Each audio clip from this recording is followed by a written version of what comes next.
Куды падзеўся Лукашенко і яго старэйшы сын Віктор? Чым беларусы абурылі Азаронка і як паміраюць лукашэнкаўскія сілавікі? Вітаем, сябры! Гэта наша Ніва і зараз мы ўсё вам раскажам. Лукашэнкі раз'язджаюцца па свеце. Адразу і бацька і яго старэйшы сын з'ехалі з Беларусі. Лукашенко старэйшы паляцеў з афіцыйным візітам ва Узбекістан. Там плануецца сустрэча з прэзідэнтам Мірзіёевым, абмеркаванне эканомікі, супрацы, а таксама рэгіянальнай і міжнароднай павесткі. Так што чакаем новых скаргаў Лукашэнкі на Амерыку і Еўропу.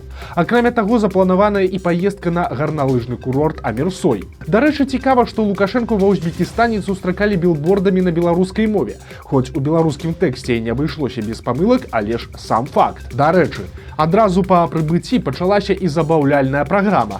Лукашэнку проста самалёта павезлі глядзець мясцовы хакей. А вось старэйшы сын Лукашэнкі Віктор накіраваўся ў Расію. Прычына дзіўная. Там у Сочы святкуюць 10годдзе Алімпіяды 14-го года, адразу пасля якой адбыўся захоп Крыма, затым Донбаса і гэтак далей. На гэты сумнеўны юбілей і прыехаў Віктор Лукашенко, як прадстаўнік беларускага нацыянальнага алімпійскага камітэта. Азаронак абураецца беларусамі. І прычына нечаканая. Цяпер у дэпутаты Мінгарсавета ідзе прапагандыст Яўген Пуставы, даверанай асобай якога і стаў Азаронак. У гэтай ролі Азаронак сустрэўся з патэнцыйнымі выбаршчыкамі свайго сябра і застаўся вельмі незадаволены.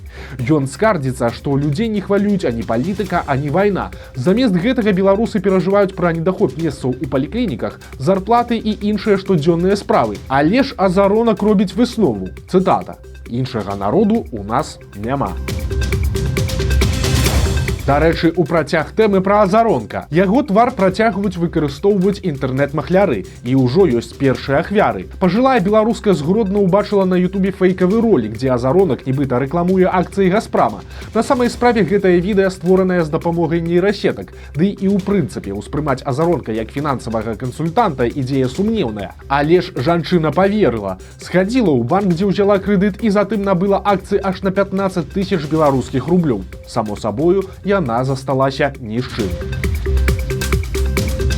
Як паміраюць беларускія сілавікі? Альянс расследавальнікаў Беларусі вывучыў унутраныя дакументы Міністэрства ўнутраных спраў і апублікаваў справаздачу па смерцях работнікаў міліцыі. Звяртае на сябе ўвагу тое, што часта ў службовых справаздачах 20-21 гадоў апісваюцца перадсмяротныя сімптомы. Гэта падвышаная тэмпература цела і падазрэнне на пнеўманію, то бок тыповыя прыкметы ковіду, які хадзіў у тыя гады. Але ж гэтае захворванне практычна ніколі не паказваецца ў пасведчаннях аб смерці супрацоўнікаў. Такім чынам, барацьба чыноўнікаў Міністэрства аховы здароўя за прыгожую статыстыку не абайшла і сілавікоў. Як гаворыцца, мёртвым не балюча, а папера не чырванее. Вось толькі некалькі прыкладаў. Гродзенскага міліцыянта з дыягназам пнеўманія шпіталізавалі ў гарадскую бальніцу. Праз некалькі дзён ён сканаў, але ў пасведчанні аб смерці запісалі ішэмічная хвароба сэрца. Ці выпадак у Віцебску. Там міліцыянера шпіталізавалі з дыягназам двухбаковая пнеўманія лёгкіх. Яму у выніку нават дыягнаставалі COVID-19 і падключылі да апарата штучнай вентыляцыі лёгкіх. Але калі той памёр, то ў міліцэйскім рапарце напісалі, што прычына смерці высвятляецца. Нярэдкія сярод чалавекоў і самагубствы. Вядома, як мінімум пра 5 такіх выпадкаў за апошнія гады. Але самая загадкавая гісторыя адбылася ў 20-м годзе ў Бабруйскім раёне. Там на дне возера каля вёскі Спорная знайшлі машыну Nissan X-Trail. Калі аўто выцягнулі з вады, у салоне знайшлі 4 трупы. Сярод загінулых апазналі мясцовага бізнэсоўца, ахоўніка і 2 падпалкоўнікаў міліцыі. Наўмысна ці не, але ў дакументах МУС не ўказаная прычына трагедыі. Што дакладна здарылася, таксама таямніца. Па афіцыйнай версіі, мужчыны разам прыехалі на рыбалку. Пасля выклікалі цвярозага кіроўцу, які не справіўся з машынай і з'ехаў у возера. Праўда, глыбіня вады ў месцы, дзе знайшлі аўтамабіль, была ўсяго каля 1,5 метраў. Нечаканая інтэграцыя. Лукашенко і Путін аб'яднаюць спісы экстрэмістаў. Пакуль што ў кожнай краіне такі спіс асобны, але ў хуткім часе зробяць адзін агульны. Пра гэта паведаміў лукашэнкаўскі пасол у Расіі Дмітрый Круты. Маўляў, ідэя ўжо даўно і не раз абмяркоўвалася на ўзроўні міністраў унутраных спраў, а цяпер прыспеў час яе ажыццявіць. Сэнс гэтага просты: максімальна ускладніць людзям доступ да забароненай уладамі інфармацыі і зрабіць яго небяспечным для насельніцтва абедзвюх краін. Прасцей кажучы, Пакуль што беларусаў арыштоўваюць і судзяць за падпіскі і рэпосты беларускіх незалежных медыа. Але калі гэтыя новаўвядзенні прымуць, то будуць судзіць яшчэ і за чытанне расійскіх антыпуцінскіх журналістаў. Праўда, ёсць і адзін нюанс. У Расіі Вярхоўны суд выдумаў, што існуе нейкі агульны рух ЛГБТ, і яго аб'явілі экстрэмісцкай арганізацыяй і забаранілі. Таксама маскоўскі суд прызнаў амерыканскую кампанію Мета, якая валодае Фейсбукам, Інстаграмам і Ватсапам, экстрэмісцкай арганізацыяй. У Беларусі ані рух ЛГБТ, ані соцсеткі Меты пакуль не забароненыя, таму што і як будзе ў гэтым выпадку, пакуль не вельмі зразумела. Тым часам у Беларусі так званая барацьба з экстрэмізмам выходзіць на новы ўзровень. Цяпер нельга ўжо абмяркоўваць не толькі палітыку, але і аўтобусы. Нядаўна улады прызналі экстрэмісцкім чат пад назвай «Грамадскі транспарт Гомеля». Там было каля сотні удзельнікаў, якія адпаведна і абмяркоўвалі грамадскі транспарт. Цяпер сілавікі паказалі фота затрыманых адміністратараў чата і радасна рапартуюць, што чат дыскрэдытаваў работу грамадскага транспарту і цяпер ліквідаваны. Але гэта кепскі знак, бо пошук сілавікамі новых ахвяр і іншадумцаў паціху перапаўзае з палітыкі і на побытавае жыццё беларусаў, бо такімі тэмпамі у людзей хутка застанецца толькі дзве опцыі: альбо радавацца, альбо маўчаць. Лукашэнкаўцы не шкадуюць нават сваіх. У Бярозаўцы Лідскага раёна сілавікі прыйшлі ў мясцовую школу, дзе схапілі сакратарку і завуча, прычым апошнюю вывелі проста падчас урокаў. Прычына была банальная – падпіскі і лайкі ў соцсетках. Затрымліваць двух жанчын за такое сур'ёзнае злачынства у школу прыйшлі аж 5 здаровых мужчын. Скончылася судом і штрафамі. Абедзвюм затрыманым выпісалі па 30 базавых, а гэта 1200 рублёў. Цікава таксама, што завуч зарэкамендавала сябе як прыхільніца Лукашэнкі, але ж, як бачым, ад праблем яе гэта не выратавала. Адразу дзве загадкавыя смерці жанчын. У Карэліцкім раёне знікла 44гадовая мясцовая жыхарка. Яна выйшла з хаты ўначы і больш яе ніхто не бачыў. Муж падняў трывогу і пачаліся пошукі, і толькі праз 3 дні цела жанчыны заўважылі проста ў полі ў кіламетры ад яе дома. Што здарылася, ніхто не разумее. Цяпер справай займаюцца следчыя. А ў Рагачове на рацэ Друдзь знайшлі чалавечыя сляды, якія вялі да палонкі. Калі на месца прыехалі ратавальнікі, то яны дасталі з вады цела 70гадовай пенсіянеркі. Абставіны здарэння цяпер высвятляюцца.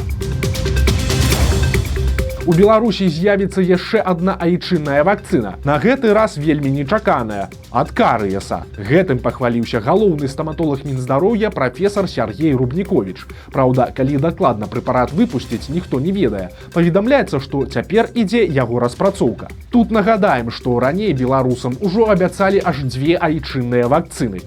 Ад каранавіруса і ад запояў. Выпрабаванні першай ужо прайшлі, а пра другую ж пакуль нічога не чуваць. Прысуд па трагічнай справе агучылі ў Гомелі. Там судзілі трэнерку па плаванні, на занятках у якой патануў 6гадовы хлопчык. Малога выцягнулі з вады, але не выратавалі. Больш за месяц ён правёў у коме, пасля чаго памёр. На судзе жанчына прызнала сваю віну і раскаялася. Прысуд 2 гады калоніі пасялення і штраф у 4000 рублёў, а таксама ёй забаранілі працаваць з дзецьмі на 5 гадоў. Таямнічы суд. Хлопца з Петрыкава вінавацяць аж па 15 артыкулах крымінальнага кодекса. Абвінавачванні максімальна сур'ёзныя. Сярод іх здрада дзяржаве, удзел у тэрарыстычнай арганізацыі, заклікі да санкцый і шмат чаго яшчэ. Цэлы букет палітычных артыкулаў. Але ж што ж такога зрабіў гэты чалавек, застаецца таямніцай. Вядома, што мужчыну завуць Іван Сухамераў. Яму 28 гадоў і ён родам з Петрыкава, райцэнтра ў Гомельскай вобласці. Вучыўся ў Мазырскім дзяржаўным педагагічным універсітэце на сацыяльнага работніка. Пасля жыў у Гомелі. Іван выказваўся супраць дэкрэта аб дармаедах у 17 годзе, а пасля ўварвання Расіі ва ўкраіну заняў праўкраінскую пазіцыю. У ягоных соцсетках таксама ёсць беларуская нацыянальная сімволіка ды рэпосты розных беларускіх ініцыятываў. Далей ягоныя сляды губляюцца. На ягонай ужо выдаленай старонцы ВКонтакце напісана, што хлопец жыў у Варшаве, але іншых сведчанняў пра гэта няма. У 23 годзе Іван раптам знайшоўся ў Беларусі. Яго затрымалі ў Петрыкаве і прысудзілі суткі за распаўсюд экстрэмісцкіх матэрыялаў. Пасля гэтага, імаверна, яго перавялі ў СІЗА па крымінальнай справе. Цяпер Сухамераву пагражае да 15 гадоў калоніі. Чаго не хапае ў Гродні? Гіганцкага сцяга. Падобна, што менавіта такой логікай кіраваліся мясцовыя чыноўнікі, якія размясцілі тэндэр на сайце дзяржзакупак.